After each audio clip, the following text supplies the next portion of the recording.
Hai, perkenalkan kami dari kelompok organisasi keamanan OSCE yang beranggotakan 8 orang, yakni Hani, Nasrul, Alika, Rifat, Bagus, Damar, Rara, dan Vivi.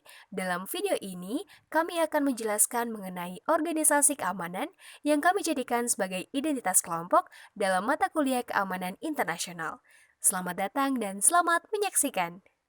Organization for Security and Cooperation in Europe atau disingkat OSCE merupakan sebuah organisasi keamanan regional terbesar di dunia dengan 57 negara anggota dan 11 negara sebagai mitranya. Awalnya, OSCE bernama Conference on Security and Cooperation in Europe atau disingkat CSCE merupakan sebuah konferensi yang berdiri di awal tahun 1970-an sebagai forum multilateral untuk berdialog dan bernegosiasi antara Timur dan Barat. CSCE bertujuan untuk menyatukan dua negara adidaya, sekutu mereka dan negara non-blok selama periode detente, dan juga guna menjaga keamanan serta perdamaian di kawasan Euro-Atlantik. Ketika Perang Dingin berakhir, KTT Paris tahun 1990 mengarahkan CSCE ke arah yang baru. Dalam Paris Charter for a New Europe, disebutkan bahwa CSCE perlu memainkan perannya dalam mengelola perubahan bersejarah yang terjadi di Eropa dan menanggapi berbagai tantangan baru pasca Perang Dingin.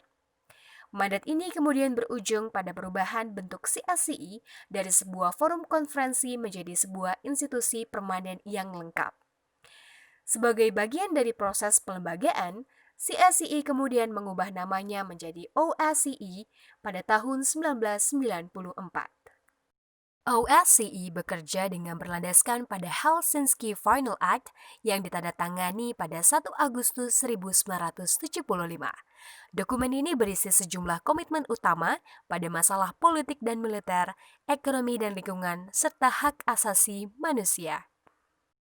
Dalam dimensi politik dan militer, OSCE berupaya menciptakan keterbukaan, transparansi, dan kerjasama yang lebih besar serta mengembangkan rezim pengendalian senjata dan langkah-langkah pembangunan kepercayaan yang paling maju di dunia, termasuk reformasi di sektor keamanan dan penyimpanan yang aman serta penghancuran senjata kecil dan ringan, juga amunisi konvensional. Dalam dimensi ekonomi dan lingkungan, OSCE mendukung negara partisipannya untuk mempromosikan tata kelola yang baik dan kesadaran lingkungan, memberantas korupsi, berbagi sumber daya alam, dan pengelolaan limbah lingkungan yang baik.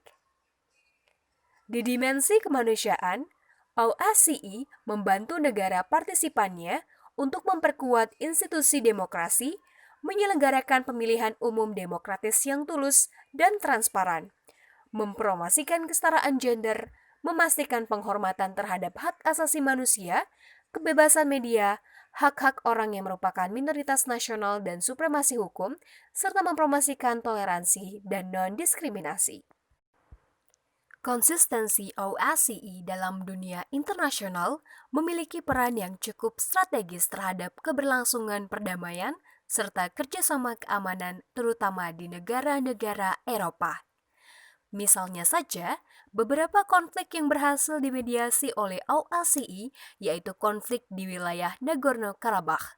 Begitu pula penyelesaian konflik antara Rusia dan Ukraina, di mana dalam konflik ini, OSCE menginisiasi adanya pertemuan dan perjanjian antara pihak yang berkonflik.